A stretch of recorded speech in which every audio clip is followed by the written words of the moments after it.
চলো, আজকে বেশি কিছু রান্না হয়নি। আজকে করেছি শনিবার, নিরামিষ। সবজি মবজি বেশি কেউ খেতে চায় না, এই সামান্য দুরকম রান্না।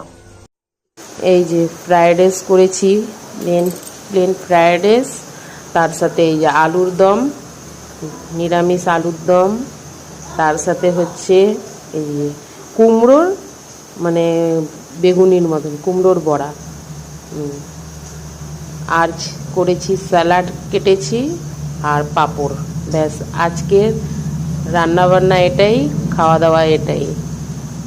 দেখো, যাই বলো, নিরামিষ দিনে খুব ঝামেলা হয়ে যায় কে কি খাবে, তাই আমি সবার জন্য ভেবে এই জিনিসই রান্না করেছি। কারণ আর কিছু রান্না করলে এবেলা থেকে ওবেলা, তাই জন্যে এই কটাই রান্না। কেমন হয়েছে বলো তো আজকের রান্না?